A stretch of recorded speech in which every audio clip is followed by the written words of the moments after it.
기도하겠습니다.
기도하겠습니다. 하나님 감사합니다. 오늘도 귀한 이부 예배 허락하신 것을 감사드립니다. 늘 있어왔던 시간 되지 않도록 인도해 주시고 오늘도 우리 영이 깨어서 살아계신 그리스도를 만나는 복된 시간으로 인도하여 주옵소서. 말씀은 어렵고 또 나와 거리가 멀지만 오늘 이 말씀 가까워지면서 그 베드로의 경험이 나에게도 경험되어지는 귀한 시간 되게 하시고 오늘도 주님을 따르라 말씀하시는 그 말씀에 의지해서 주님 가까이로 나아가는 축복된 시간으로 이 시간 역사하여 주옵소서. 저희도 주은혜교회가 캠프와 또 성정과 또 선교라는 너무나 귀한 시간표 속에 있습니다. 말씀 속에서 은혜 속에서 세밀한 은혜 받을 수 있도록 인도해 주시고 우리가 나아갈 길 달려갈 길을 발견할 수 있도록 하나님 이 시간 성령으로 역사하여 주옵소서. 감사드리며 예수 그리스도 이름으로 기도하옵나이다. 아멘. 오전에는 우리 요한복음 21장 19절까지 읽었거든요. 요한복음 21장 18절부터 마지막 절까지 읽겠습니다.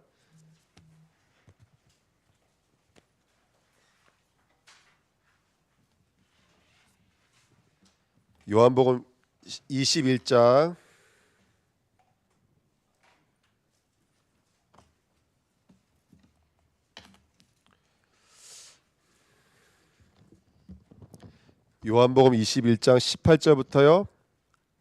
우리 마지막 절까지 읽겠습니다. 내가 진실로 진실로 내게 이르노니 내가 젊어서는 스스로 띠띠우고 원하는 곳으로 다녔거니와 늙어서는 내 팔을 벌리리니 남이 내게 띠띠우고 원하지 아니한 곳으로 데려가리라. 이 말씀을 하심은 베드로가 어떠한 죽음으로 하나님께 영광을 돌릴 것을 가르치심이 이러라. 이 말씀을 하시고 베드로에게 이르시되 나를 따르라 하시니 베드로가 돌이켜 예수께서 사랑하시는 그 제자가 따르는 것을 보니 그는 만찬석에서 예수의 품에 의지하여 주님을 파는 자가 누구니까 묻던 자더라. 이에 베드로가 그를 보고 예수께 여짜오되 주님, 이 사람은 어떻게 되겠사옵나이까? 예수께서 이르시되 내가 올 때까지 그를 머물게 하고자 할지라도 내가 무슨 상관이 있느냐? 너는 나를 따르라 하시더라. 이 말씀이 형제들에게 나가서 그 제자는 죽지 아니하겠다 하였으나 예수의 말씀은 그가 죽지 않겠다 하신 것이 아니라 내가 올 때까지 그를 머물게 하고자 할지라도 네가 무슨 상관이냐 하신 것이로라. 이 일들을 증언하고 이 일들을 기록한 제자가 이 사람이라. 우리는 그의 증언이 참된 줄 아노라. 예수께서 행하신 일이 이외에도 많으니 만일 낱낱이 기록되었다면 이 세상이라도 이 기록된 책을 두기에 부족할 줄 아노라. 아멘. 우리 후대들이 예수를 믿는데 잘 안 믿잖아요. 그 후대들한테 가서 야, 너 왜 못 믿는데 왜 그렇게 교회를 다녔는데 왜 못 믿냐 이렇게 말하면 될까 안 될까요? 네, 그렇게 말하면 절대로 안 됩니다. 왜냐하면 믿음 자체가 우리 것이 아니기 때문에 그렇거든요. 믿음 자체가 철저히 하나님의 거고 우리는 은혜를 구해야 될 줄 믿습니다. 그래서 요한복음을 통해서 우리가 말씀 앞에 서 있지만 사실은 우리가 이 자리에 나와 있는 것도 하나님의 은혜고 우리가 믿을 수 있는 거, 은혜를 구할 수 있는 거, 또 많은 말씀들 중에서도 우리에게 하나님 주고 싶어 하시는 그 영적인 본질, 사랑의 본질의 자리로 이끄시는 것은 이건 은혜가 아니면 안 된다고 생각이 들고, 보편 세계 속에서 육신을 가지고 의식주를 가지고 살고 있는데 그걸 떠나서 정말로 그리스도만을 사랑할 수 있다는 것은 은혜가 안 되면 안 되는 자리거든요. 그래서 그게 깨달아지면 이곳이 이미 천국이고 이곳이 이미 하나님 나라인 줄 믿습니다. 그러면 이미 사단의 권세는 떠나갔겠죠. 그 축복을 누리는 저와 여러분 되시기를 부탁드립니다. 자, 오늘 마지막입니다. 이제 요한복음 21장 결론인데요. 네가 나를 사랑하느냐, 두 번째 시간입니다. 주보에 오른쪽 페이지에 메시지가 있습니다. 지금 요한복음 21장의 결론은 뭐냐면, 간단히 말씀드리면 베드로는 믿지 못하더라입니다. 이게 결론이에요. 사람으로서는 하나님의 영광에 이를 수 없느니라. 죄가 뭔지를 모른다는 거예요. 여러분, 죄는 우리 힘으로 이길 수가 없어요. 사탄은 우리 힘으로 이길 수 없어요. 우리 스스로 믿음 한 자 더 가져갈 수가 없어요. 믿음은 하나님의 은혜가 아니면 한 발자국도 지낼 수가 없는 거예요. 그래서 이게 우리의 가난함이고 이게 우리의 사모함이 돼요. 지셔야 될 줄 믿습니다. 이거는 이제 언제 말했냐? 우리 메시지 들을 때 목사님은 항상 가장 중요한 걸 서론 본론 결론 언제 말씀하시죠? 우리 본부 말씀을 들을 때 서론 본론 결론 중에 가장 중요한 메시지를 언제 말씀하시죠?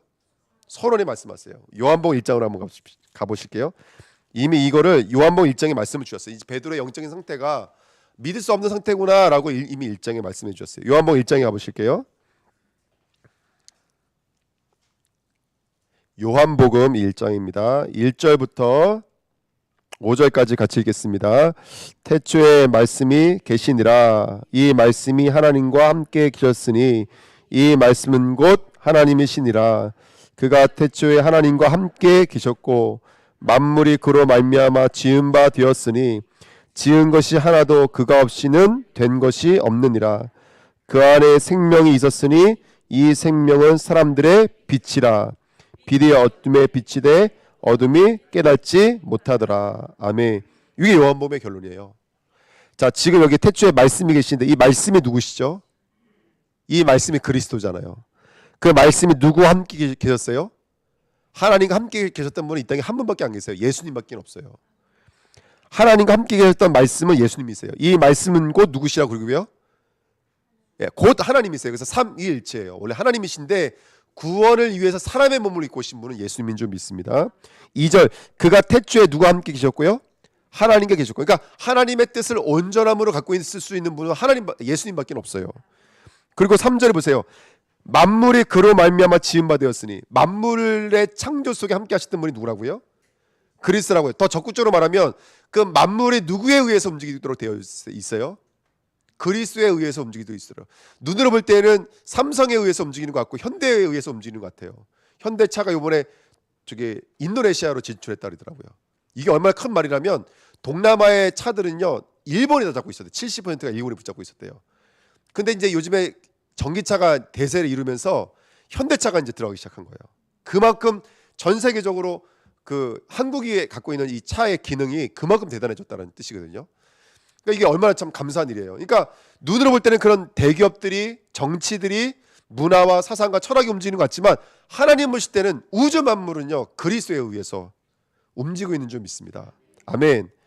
그러니까 지금 만물이 누구로 말미암아 지음했다고요? 그리스도로 말미암아 지음받았다고요.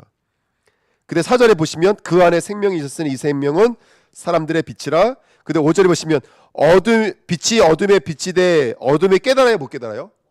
못 깨달아요. 아무도 깨달지 못해요. 그 밑에 쭉 한번 읽어볼까요? 9절부터요. 9절 보세요. 9절부터 11절.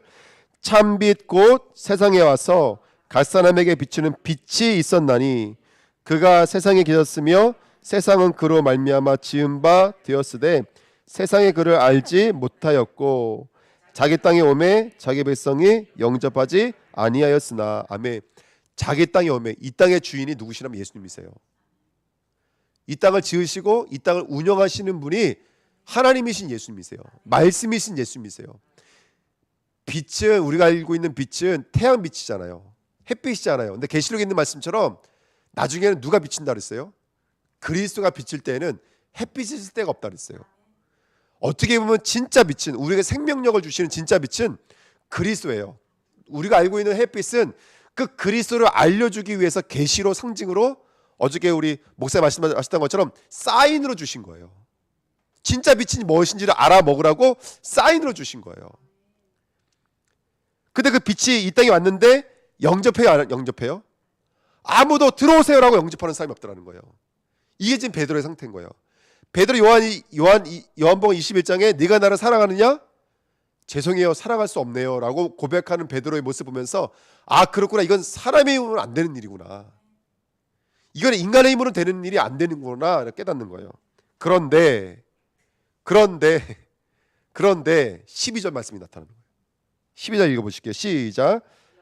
영접하는 자 곧 그 이름을 믿는 자들에게는 하나님의 자녀가 되는 권세를 주셨으니. 근데 영접이 뭐예요? 모셔드린다는 거예요. 영접은 내 안에 들어온다는 거예요. 이 엄청난 인격체, 정말 나로 꽁꽁 성을 쌓고 있는 이 마음에 누군가가 들어오신다는 거예요. 그걸 영접이라 그래요. 근데 영접하는 자가 있다는 거예요. 그 예수를 주로 그리스도로 왕으로 모셔드리는 자들이 있다는 거예요. 누가요? 그게 13절이에요. 시작.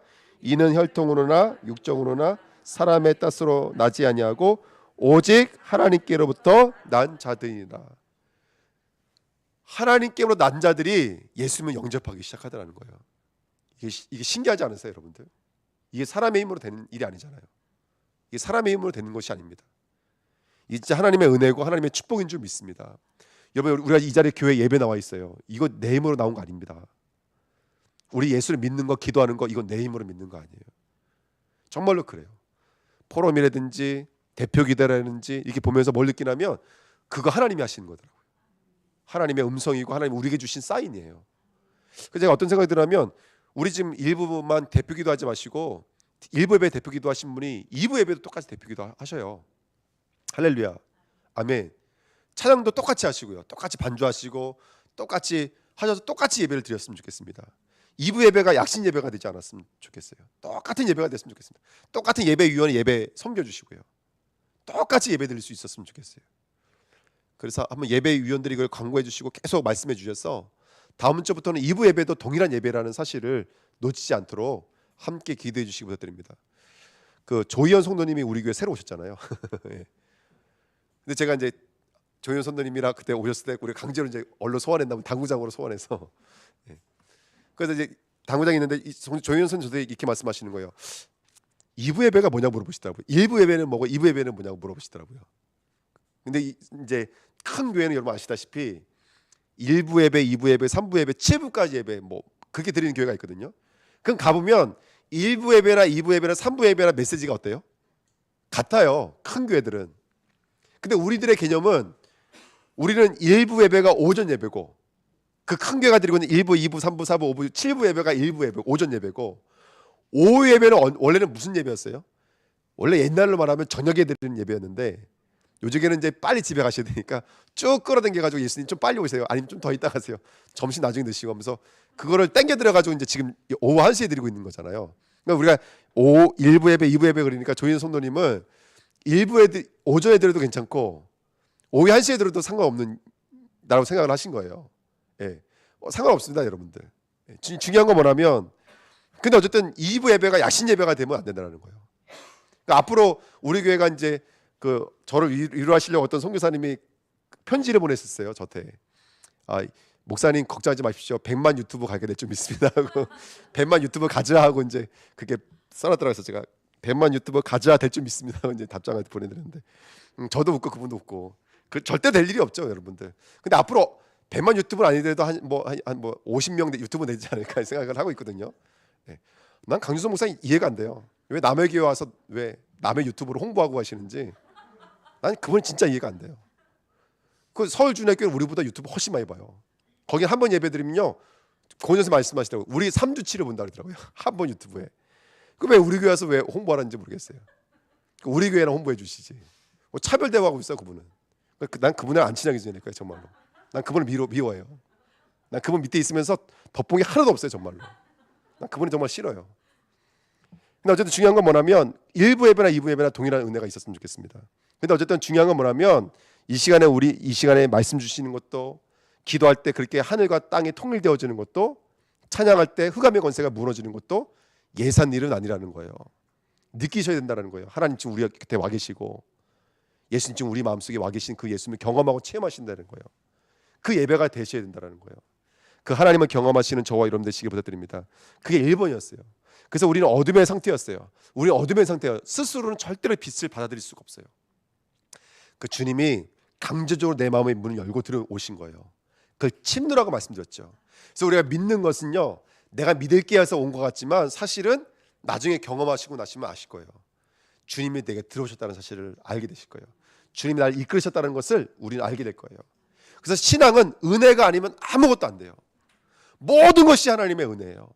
우리 이 자리에서 예배 드릴 수 있는 것도, 우리가 감히 선교할 수 있고 다민족 살릴 수 있는 것도, 2, 3절 세계복음만 외칠 수 있는 것은 하나님의 은혜인 줄 믿습니다. 두 번째, 베드로는 죄의 상태예요. 여러분들 보세요. 지금 베드로에게 오늘 예수님께서 몇 번 질문하신다고요? 네가 나를 사랑하느냐? 15절부터 17절까지 3번 질문하신다고요. 왜 그러셨을까요? 베드로만 유독 그래요. 3번 질문하세요. 겟세마네 기도했을 때 예수님이 잡혀가기 전에 겟세마네에서 몇 번 기도하라고 말씀하셨죠? 네가 나를 위해서 기도하라고 3번 말씀하셨어요. 근데 3번 다 베드로 졸고 있었어요. 그리고 잡혀갔을 때 너희들 나를 3번 부인할 거라고 누가복음 22장에 말씀하셨거든요. 그때 베드로가 뭐라 그래요? 결단코 그런 일은 없을 거라고 그랬어요.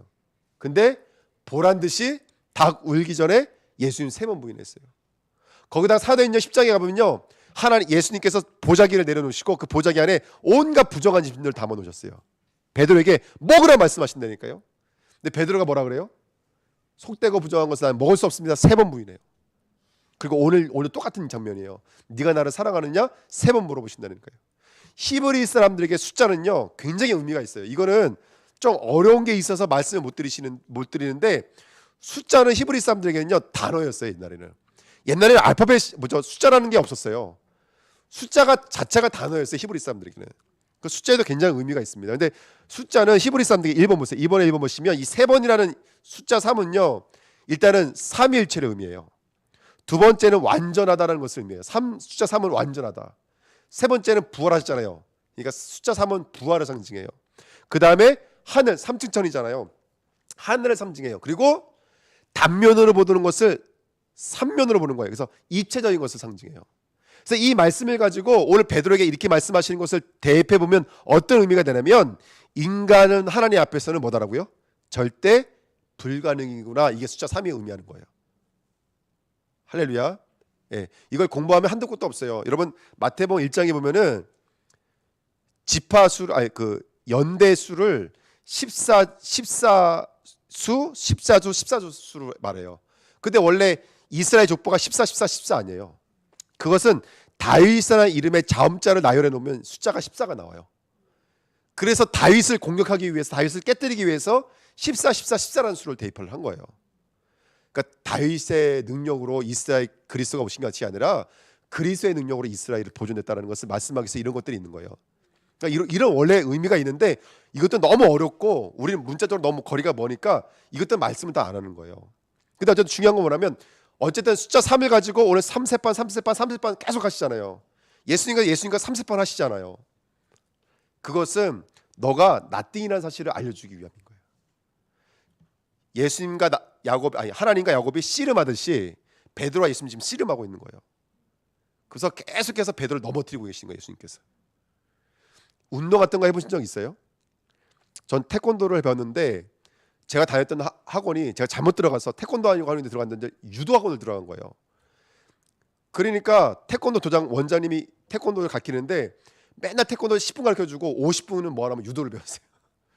그러니까 맨날 잡아뜨리는 거 절려. 그래서 제가 유도를 할 줄 알아요? 근데 잡아줘야지만이 유도를 배울 수 있다면서 맨날 저를 넘어뜨리는 거예요. 저희가 넘어뜨리고. 그러니까 넘어져야지 배운다니까요. 조금씩 넘어지면서 살기 위해서 뭘 해야 돼요? 낙법을 하기 시작하는 거예요. 이렇게요. 팔을 부딪혀줘야지 머리가 안 다치니까. 맨날 넘어뜨려요. 그 인하대 학생 그 출신인데요. 등치가 이래요 막. 근데 빠르기는 얼마나 빠른지 몰라요. 저를 얼마나 잡아뜨리는지. 계속 우리가 넘어지면 저와 이런데 뭘 알게 되냐면 예수를 붙잡게 되어지는 거예요. 예수를 붙잡게 되어지는 거예요. 그러니까 우리가 두 팔을 움직일 수 있고 양다리를 움직일 수 있으니까 붙잡는 것을 그냥 이렇게 붙잡을 수 있잖아요. 이렇게요. 들어올까 봐 이만큼 붙잡기도 하고, 조금 믿음 있으면 이렇게 붙잡잖아요. 근데 아이들은 부모를 붙잡을 때 어떻게 붙잡아요? 왕창 우유 잡는다고요. 그런 것처럼 붙잡는 거예요. 그러니까 여러분들 하나님께서 우리가 나띵이라는 사실을 알게 하시는 거예요. 그래서 베드로는 죄의 상태를 말해주고 있는 사람이에요. 그래서 이번에 보신 베드로는 모든 사람이 죄를 범하였으면 누구에게 이를 수 없다는 상태를 알려주시는 거예요. 하나님께 이를 수 없다는 상태를 알려주시는 거예요. 그리고 요한복음 8장 44절에 마귀에 붙잡혀 있다는 사실을 알려주시는 거예요. 그리고 하나님이 떠나 있다는 사실을 알려주기 위한 가장 좋은 예가 베드로입니다. 그래서 베드로가 예수님을 떠나서 물고기 잡으러 갔더니 밤새도록 그물을 내렸는데 한 마리도 못 잡았어요. 빈 그물의 상태. 이게 바로 베드로의 상태예요. 그래서 아담과 하와가 하나님 떠나니까 열심히 일했는데 뭐밖에 안 나온다고요? 가시덩굴과 엉겅퀴밖에 안 나온다고요. 그거 얘기하고 있는 거예요. 복음은 아담의 메시지나 베드로의 메시지나 우리에게 주시는 메시지가 똑같아요. 나띵이라는 사실을 알 수 있습니다. 한데 여기서 깨닫는 게 있어요. 누가복음 5장 5장에 예수님께서 어디로 그물을 내리라 그래요? 오른편에 그물을 내리라 그래요. 그리고 오늘은 어디에 그물을 내리라 그래요? 깊은 데 그물을 내리라 그래요. 그래서 성경에 뭐라고 써 있죠? 내가 밤새도록 그물을 내렸지만 주님의 말씀을 의지하여 그물을 내립니다. 이렇게 고백을 해요. 우리는 나띵이라고요. 우리는 아무것도 아니에요. 근데 그곳에 뭐가 들어오시는 거예요? 말씀이 들어올 때에는 153마리. 153마리 히브리 사람들에게는 모든 민족, 만민이라고 말씀드렸죠. 237이라고 말씀드렸죠. 우리는 연약하고 부족하지만 예수가 믿어지는 그 순간부터는 나와 상관없이 우리는 땅 끝까지 가라. 만민에게 가라. 모든 민족에 가라. 이 말씀이 이루어지시는 거예요. 오늘 그 말씀이 저와 여러분들에게 이루어지는 귀한 믿음이 있었으면 좋겠습니다. 할렐루야. 거기에 바로 이걸 지금 계속 말하고 있는 거예요. 어둠인데 빛이 들어오더라. 나띵인데 말씀이 들어오더라. 할렐루야. 마지막 세 번째, 베드로를 예수님께서 꼭 이렇게 무너질 때는 뭐라고 부르시냐면 바요나 시모나 이렇게 부르세요. 시모나. 시몬이라는 단어의 첫 번째가 나온 단어가 어디 나오냐면 시므온. 시몬은 누구의 아들이죠? 바로 야곱의 셋째 아들입니다. 그래서 르벤, 레위, 시몬 나오잖아요. 둘째 아들인가요? 셋째 아들인가요? 창세기 49장에 한번 찾아보실까요? 창세기 49장 한번 가보실게요.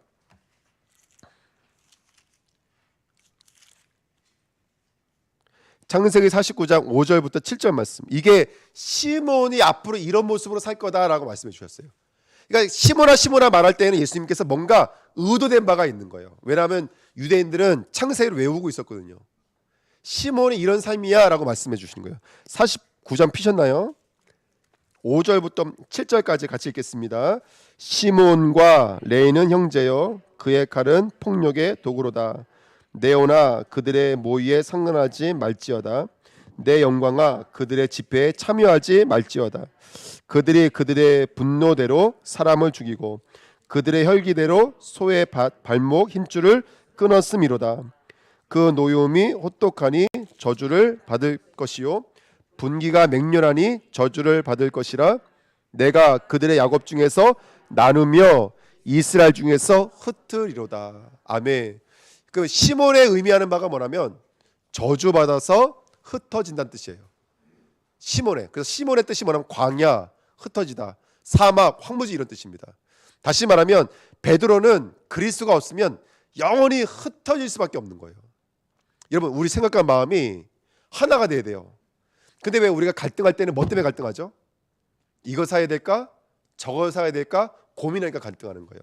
제가 글 읽다 보니까 재밌는 글 읽었는데 슈퍼마켓에 물건 비슷한 종류의 물건을 많이 진열하는 거랑 비싼 물건을 적게 진열하는 거랑 어떤 게 더 많이 팔릴까요? 많이 진열하는 거 적게 진열하는 거랑. 이거 실험해봤거든요. 우유를 똑같은 우유가 있는데 뭐 삼양우유 무슨 우유해서 20몇 가지를 놓은 마트가 있었고 이것을 정리를 해서 6가지만 놓은 마트가 있었대요. 근데 나중에 판매량을 보니까 적게 놓은 데가 더 많이 팔리더라는 거예요. 왜냐하면 사람 심리가 많으면 찾지를 못한대요. 이거 살까 저거 살까 하다가 결국엔 다음에 사야 나와버린다는 거예요.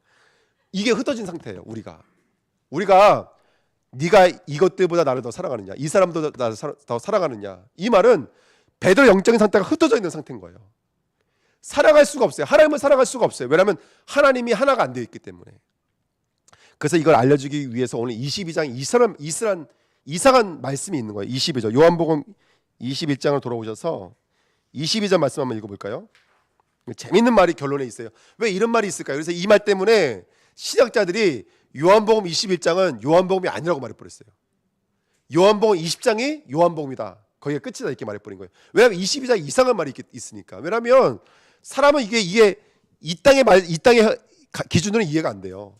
그게 22절 말씀이에요. 아니 21절 말씀. 21절 말씀 같이 읽겠습니다. 이에 베드로가 그를 보고 예수께 여짜오되 주님 이 사람은 어떻게 되겠사옵나이까. 아멘. 베드로가 너는 어둠의 상태고 너는 그다음에 뭐였죠? 죄의 상태고 너는 흩어진 상태이고 저주받아서 흩어진 상태이기 때문에 너 스스로는 볼 수가 없고 너 스스로는 사랑할 수 없고 너 스스로 나갈 수 없으니까 내가 들어오겠다는 거. 이게 요한복음의 결론이에요. 간단히 말씀드리면. 근데 그렇게 말씀해 주시면서 뭐라 그러냐면 이제부터 내가 너를 띠띠고 갈 거다. 그래서 너가 19절에 보면 어떻게 영광을 돌리냐면 순교함으로 영광을 돌릴 것이다. 그 예수님이 어떻게 죽을 것인지를 19절에 말하고 있는 거예요. 19절 우리 말씀 다 아시잖아요. 이 말씀을 하시면 베드로가 어떠한 죽음으로 하나님께 영광을 돌릴 것을 가르치시면 예수님 알고 계신다고. 이 사람이 지금은 어둠의 상태고 지금은 죄의 상태고 지금은 흩어진 상태지만 나중에는 그리스도를 위해서 자기 목숨도 드려지는 자가 된다는 뜻인 거예요. 그러니까 얼마나 은혜로운 말씀입니까? 그러니까 베드로가 어떠한 목적지까지 가실지를 예수님이 알고 계시는 거예요. 아시니까 끝까지 찾아오시는 거겠죠. 근데 이 말씀을 들은 베드로가 21절에 그러면 얘는요 이렇게 말하는 거예요. 그 누구냐면 요한이에요. 요한이 어떤 사람이냐면 성경을 자세히 보면 베드로가 항상 갈 때마다 옆에 늘 있던 사람이 요한이에요. 예를 들어서 예수님 잡혀갔을 때 그 가야바 안나스 뜰 앞에 베드로 못 들어갔는데 여기 마음껏 드나드는 사람이 있었어요. 누구예요? 요한이에요. 그리고 예수님 부활했다는 얘기 듣고 무덤에 달려갈 때 그 베드로보다 먼저 뛰어간 사람이 있어요. 누구예요? 요한이에요. 근데 무덤에 누가 먼저 들어갔어요? 베드로가 먼저 들어갔어요. 늘 이 두 사람은 경쟁의 구도 가운데 있어요. 특별히 요한은 성경에서 뭐라고 말하고 있냐면 예수님이 주님이 사랑하시는 제자 이렇게 표현하고 있어요. 여기 써 있잖아요. 사랑하시는 제자 이렇게 써 있어요. 이게 한두 번 나온 게 아니에요. 그러니까 베드로는 늘 누구와 경쟁 관계라면 예수님과 요한과 경쟁 관계예요. 예수님 십자가 못 박았을 때 끝까지 십자가 지킨 것도 요한이고 심지어 예수님의 어머니를 누구한테 맡기죠? 예수님이 요한한테 맡겨요. 그러니까 늘 베드로는 요한의 경쟁 관계예요. 물고기 잡을 때 주님이 서 있는 걸 누가 먼저 봤어요? 요한이 먼저 봤어요. 바다에 먼저 뛰어내는 사람 누구예요? 베드로예요. 늘 경쟁의 구도 관계에 있는 거예요. 그러니까 이 사람은요 라는 말은 뭐냐면 오늘 메시지의 내용이 뭐예요? 네가 나를 사랑하느냐. 이 사람들보다 정말 주님 사랑하느냐 말하는데 베드로 안에는 뭐가 있는 거예요? 아직까지도 하나님 사람을 두고 비교의식, 경쟁의식, 열등의식 이게 내 마음에 있는 거예요. 이게 내 마음에 있다는 것은 아직 뭐를 사랑하지 못한다는 뜻이에요. 예수를 그리스도로 사랑하지 못하고 있다는 뜻이에요. 그걸 사랑하지 못하니까 내 이웃을 사랑할 수 없고 하나님도 사랑할 수 없는 게 베드로의 영적인 상태인 거예요. 그러니까 지금 베드로가 그렇게 숱하게 말씀을 듣고 그렇게 숱하게 예수님께서 지금 말씀하시는데 결론이 뭘로 끝나냐면 얘는요라고 끝나는 거예요. 비교의식의 관계, 열등의식의 관계 속에 남아있는 거예요. 이게 흩어져 있는 상태예요. 끝까지 성령이 오실 때까지는 끝까지 베드로는 어둠의 상태요, 죄의 상태요, 흩어져 있는 사람이에요. 이게 시몬의 의미예요. 그래서 하나님이 주신 은혜가 뭐냐면 오늘 18절이에요. 18절 말씀에 내가 진실로 내가 내게 이르노니 내가 젊어서는 스스로 띠띠고 원하는 곳으로 다녔거니와 늙어서는 어떻게 된다고요? 팔이 벌린다는 건 뭐죠? 이제 이게 꽉 주먹 쥐고 있게 있을 때는 내 힘으로 살겠다는 뜻이잖아요. 팔을 벌린다는 것은 군인으로 말하면 무장 해제를 말해요. 이 팔을 벌린다는 의미예요. 그 이제 누가 띠떼요? 이제 예수님이 이 사람을 띠떼요. 다시 말해 이 사람은 성령이 잡아요. 이제는 성령이 사로잡아 버려요. 그러니까 예수님께서 옆에 계실 때는 늘 넘어지는 모습이에요. 이게 출애굽기 19장의 말씀이잖아요. 예수님이 옆에서 동행하실 때는 이 베드로는 끝까지 넘어져요. 하지만 성령이 들어오실 때는 이제는 성령의 사람으로 완전히 바뀌는 거예요. 그게 사도행전이잖아요. 그래서 흩어진 우리를 어떻게 하시냐면 예수님께서 성령으로 띠를 두르시고 우리를 끌고 가시는 거예요. 그래서 여러분 성령이 우리 안에 들어오셔서 띠가 띄워지는 은혜가 있었으면 좋겠습니다. 그리고 참고로 말씀드리면 띠는 또 다른 말로는 옷으로도 상징이 돼요. 옷. 그래서 왜 전신갑주를 입어라 할 때 원어에는 띠를 띄워라 이렇게 돼 있어요. 무화과 나뭇잎도 무화과 나뭇잎 옷을 입었더라 이랬는데 원어에는 띠를 둘렀더라 이렇게 돼 있어요. 그래서 여러분 무화과 나뭇잎 그 원주민 옷 입는 거 보셨어요? 원주민은 띠 하나 두르고 옆 밑으로 띠 하나 두르면 끝나버려요. 이게 옷이에요. 그러니까 사실 우리가 원하는 것처럼 못 가려요 이렇게. 왜냐하면 옆으로 띠 하나 두르고 밑으로 띠 하나 둘러요. 이게 띠예요, 옷이에요. 그게 아담과 하와가 입었던 옷이에요. 우리가 생각하는 것처럼 나뭇잎으로 이렇게 가리고 이렇게 가는 게 아니라 띠를 띠는 거 원래는 이렇게 해요. 그게 띠예요. 그러니까 베드로가 겉옷을 두르는데 뛰어내리잖아요. 말씀의 옷, 말씀의 띠를 두르면 험한 바다 위를 뛰어들어갈 수가 있는 거예요. 그러니까 그리스도로 옷 입으시는 저와 여러분 되시기를 예수님의 이름으로 부탁드립니다. 이게 바로 베드로의 결론이에요. 요한복음의 결론이에요.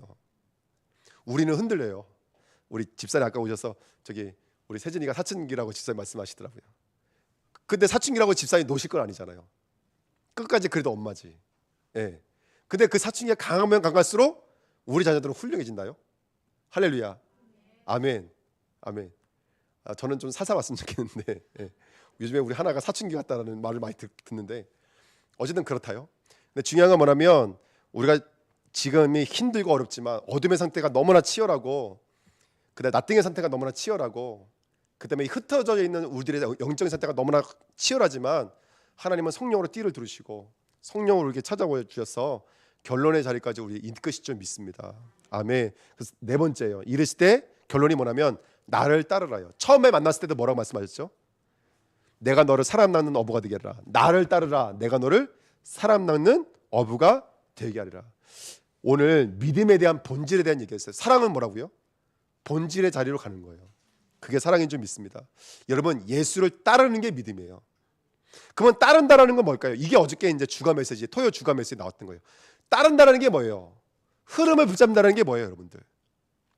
우리 속에 오늘도 위로부터 오는 보좌의 힘, 위로부터 오는 위에서 내리는 힘, 보좌로부터 오는 은혜가 우리에게 주어질 줄 믿습니다. 여러분 다른 거 아니에요. 따른다라는 것은 오늘도 예배 속으로 들어간다는 얘기인 거예요. 오늘도 기도한다라는 거예요. 오늘도 구원의 길 그리셔야 돼요. 오늘도 말씀을 붙잡으셔야 돼요. 늘 말씀드리지만 중지자가 중지자라는 명찰을 갖고 있기 때문에 중지자가 아니에요. 오늘 내가 붙잡고 있는 그 말씀이 나를 중지자로 이끌어 가시고 렘넌트 사역자로 이끌어 가시고 세계복음화의 전도자로 이끌어 가시는 거예요. 오늘 순례자라는 단어를 붙잡고 계십니까? 그 단어를 붙잡고 있으면 난 따라갈 수가 있는 거예요. 오늘 말씀을 붙잡고 있으면 그 길을 따라갈 수가 있는 거예요. 영적인 조반을 먹으셔야 돼요. 할렐루야. 그래서 오늘 우리 주은혜 교회가 오늘도 오늘 집중 또 40일 지금 40일 기간이잖아요. 그 다음에 10일 날마다 매일 항상의 응답을 누리십시오. 말씀을 붙잡으셔야 됩니다. 아멘. 말씀 붙잡으셔야 돼요. 2번 그 내 어린 양을 먹이라 그랬습니다. 여러분 우리들의 어린 양을 먹이시는 저와 여러분들에게 부탁드립니다. 우리 주은혜 교회 통해서 후대, 다민족, 선교, 전도, 캠프의 응답을 누리게 될 줄 믿습니다. 근데 중요한 건 뭐냐면 어린 양이긴 어린 양인데 이게 누구의 어린 양이죠? 성경에 뭐라고 써 있어요? 내 어린 양인 거예요. 그러니까 저는 사명은 이렇게 생각들어요. 여러분 우리는 영적 존재이지만 사명적 존재예요. 우리는 일을 할 때 그 일 속에서 누구를 누릴 수 있냐면 그리스도를 누릴 수 있는 거예요. 어떻게 보면 일은 그 본질을 주시기 위한 하나님의 영적인 도구인지도 몰라요. 그렇지 않나요? 우리가 집에서 가만히 있는 거랑 그래도 현장 나갈 때 그래도 복음 증거할 때 전도할 때 우리들이 뭐가 살아나요? 우리들의 영성이 살아나잖아요. 우리는 영적인 존재요? 예배적 존재요? 우리는 사명적 존재인 거예요. 우리는 일을 할 때 영적으로 건강해져요, 여러분들. 우리는 예배하고 봉사하고 헌신할 때 우리 영적으로 힘이 나요. 왜? 이 어린 양이 내 어린 양이 아니잖아요. 누구의 어린 양이기 때문에 그래요. 주님의 어린 양이에요. 그러면 이 어린 양은 사실 누가 붙잡고 있는 거예요? 주님이 붙잡고 있는 거예요. 왜 성도가 전도할 때 건강하냐면 그 전도는 주님의 것이거든요. 근데 날 쓰고 있다는 것은 지금 저와 여러분들이 뭐가 임해 있다는 거예요? 이 영혼을 살리기 위한 생명이 지금 저와 여러분들에게 임해 있기 때문에 그래요. 그래서 다 목사하십시오. 그래서 목사시면 저 같은 엉망인 사람도 영적으로 건강할 수밖에 없는 거예요. 왜냐하면 또 말씀 봐야죠. 어떤 때는요 구원의 길을 그리고 싶지가 않은 거예요. 하루 종일 말씀이요. 아침에 목사님들과 스터디에 또 저기 가서 선교사님과 스터디에 거기다 또 설교 준비해야 돼. 수요 예배 메시지 준비해야 돼. 새해 메시지 준비해야 돼. 하루 종일 말씀하니까 구원의 길 이제 넘어가고 싶더라고요. 이런 목사이세요. 그러면 성령 충만하시게 될 줄 믿습니다. 아멘. 다 목사하세요. 농담이 아니라 정말로 우리가 그 캠프의 인생을 사시는 거예요. 내 자리에서 나와서 하나님의 뜻과 계획 가운데 딱 붙잡히시는 거예요. 그게 영적으로 가장 건강한 길인 줄 믿습니다. 이런 말씀을 깊이 묵상해 보세요.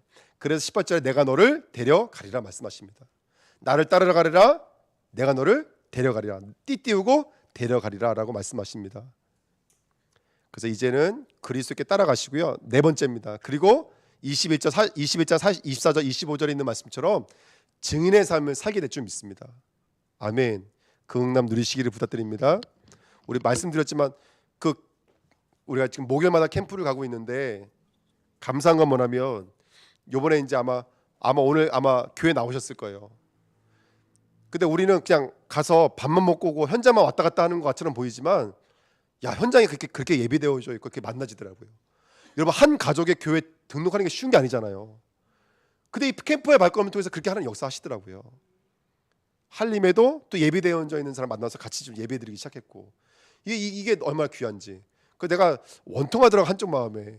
아니 왜 우리 교회는 안 보내주세요? 우리 교회는. 근데 사실은 이게 영적인 눈을 열면요, 더 큰 응답은 우리 교회에 쏟아지고 있어요. 더 큰 응답은. 왜냐하면 이걸 통해서 하나님께서 우리 교회 주니자님들 지금 캠프하고 계시거든요.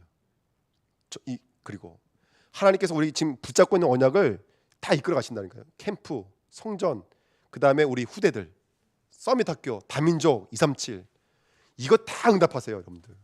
그러니까 여러분들 나와 상관없을지라도 우리가 캠프 여정 속에 들어가잖아요. 그 하나님께서 우리 가정을 지키세요. 내 마음을 지키세요. 안 그럴 수가 없는 게 뭐냐면 나를 점령하셔야 되니까. 인도하시려면 나를 점령해야 되잖아요. 내가 살아있으면 인도할 수가 없잖아요. 그러니까 이거 오늘 내가 나를 살아가느냐 그 본질의 자리가 저와 여러분들 캠프 속으로 들어가시면, 전도 현장 속으로 들어가시면 그 응답이 내 삶 속에 나를 붙잡고 이끌어 가시는 거예요. 그러니까 여러분들 정말로 삶 오늘의 비밀 누리시고 말씀 속으로 들어가시고 기도 속으로 들어가시고 또 캠프 속으로 들어가시고 또 전도 속으로 들어가시고 그 응답 누리시기 부탁드립니다. 그러니까 오늘 제가 말씀드렸던 일부 예배 때 말씀드렸던 뭐라 그랬죠? 그 베드로가 했던 고백이 뭐죠? 주님께서 아시나이다. 제가 이거 엄청난 고백인 것 같은데 어떻게 설명할 바가 없는 거예요. 근데 어저께 다미족 사역가다고 답을 얻어버렸어요. 그 만약 안 갔다 와버렸으면 저 오늘 그 말씀 가지고 뭔가는 있는데 아마 얼버무렸을 거예요. 근데 다미족 사역가 때문에 메시지를 완전 정리시켜버렸어요, 하나님께서. 그러니까 여러분들 우리가 캠프 여정 속에 들어갈 때 그래도 우리 다민족 살릴 때 우리 후대 살릴 때 저와 여러분들은 네가 나를 사랑하느냐 이런 자리로 어느 순간 들어가게 돼 있는 거예요. 그 응답 누리시기 부탁드립니다. 그리고 두 번째는요, 정말로 성령 충만하십시오. 성령의 띠로 두르셔야 돼요. 이제는 우리가 이런 옷을 입고 있지만 영적으로는 성령의 옷을 입으셔야 돼요. 그때부터 베드로는 베드로 수준 아니에요. 이제부터 아시잖아요. 사도행전 1장, 2장, 3장 보세요. 한번 10장까지 보세요. 베드로가 베드로 상태가 아니에요, 여러분들. 그때부터는 하나님 수준으로 쓰임 받아요. 아멘. 내가 할 수 없는 말이 나와요. 내가 할 수 없는 역사가 일어나요. 안전하게 일어나 버린다니까요. 하나님 수준인 거예요, 여러분들. 재창조 역사가 일어나기 시작하는 거예요. 우리 주은혜 교회가 성령에 충만해야 될 줄 믿습니다. 아멘. 그래서 하나님께서 캠프를 위해서, 성전을 위해서 하나님께서 쏟아부으실 줄 믿습니다. 성령에 충만하시면 그 자리로 나가게 될 줄 믿습니다. 우리 말씀 붙잡으시고요, 합심으로 한번 기도하고 마치도록 하겠습니다. 살아계신 하나님 아버지 감사합니다. 나는 어둠이었습니다. 나는 죄인이었습니다. 나는 하나님 정말로 흩어진 자였습니다. 하나가 될 수 없는 자였습니다. 아버지 여러 가지로 붙잡혀 있어서 정말로 하나가 될 수 없는 영적인 아버지 흩어진 자였습니다. 시몬이었습니다. 하지만 하나님께서 나를 이끌어 주셔서 내게 말씀을 주시고 내게 은혜를 부어 주셨어. 하나님의 약속에 있는 자리로, 말씀이 있는 자리로 우리를 이끌어 가시는 것을 믿습니다. 오늘을 붙잡아 주시고 오늘을 이끌어 주셨어. 나의 삶이 캠프가 되게 하시고 나의 삶이 성전 건축이 되게 하시고 나의 삶이 정말로 하나님 237 현장 다민족을 살릴 수밖에 없는 귀한 미래로 나아갈 수 있도록 하나님 축복하여 주시옵소서. 하나님께서 오늘도 우리와 함께 하시는 믿사오니 귀한 응답과 은혜 누릴 수 있도록 축복하여 주옵소서. 살아계신 하나님 아버지, 나는 나띵입니다. 나는 어둠입니다. 또 나는 흩어져 있는 자입니다. 하나님이 나를 붙잡아 주시고 나를 띠를 둘러주셔야지만이 우리는 믿을 수 있는 줄 믿습니다. 이제 말씀을 들을 수 있는 귀를 부어주시고 이 하나님의 은혜가 나의 심령과 마음속에 들어와서 사도 베드로가 정말로 그의 죽음으로 말미암아 하나님의 영광을 돌리는 자리까지 나아갔던 것처럼 우리 주은혜 교회가 모든 성도들이 나에게 맡겨주신 하나님의 믿음의 그 결론의 자리까지 나아가는 귀한 축복을 누릴 수 있도록 역사하여 주옵소서. 우리 주님께 주신 귀한 미션들이 이루어지는 축복된 삶이 되어지기를 원합니다. 그렇게 영적인 존재, 예배적 존재, 사면적 존재의 삶을 온전히 살아가는 우리 주은혜 교회 될 수 있도록 축복하여 주옵소서. 코로나로 여러 가지로 안팎으로 힘들어하고 있는 많은 성도들이 있습니다. 하나님 그들을 지켜주시고 영육간의 강건한 은혜로 돌보시고 이끌어 주셔서 그들에게 하나님의 나라가 임하는 것을 함께 보며 찬양할 수 있도록 역사하여 주옵소서. 얼마 남지 않은 우리 선교대회를 놓고 함께 기도하기를 원합니다. 우리 주내교회가 선교가 멀리 있는 것이 아니라 우리 마음 안에 있는 줄 믿습니다. 선교를 마음에 담고 후대를 마음에 담고 내 어린 양, 주님의 어린 양을 우리 마음에 담을 수 있도록 축복하여 주옵소서. 이번 주 한 주간도 캠프의 삶을 살며 전도자의 삶을 살아갈 수 있도록 주의 성령의 충만함으로 역사하여 주옵소서. 감사드리며 예수 그리스도의 이름으로 기도하옵나이다. 아멘. 광고 말씀드립니다. 우리 다음 주에는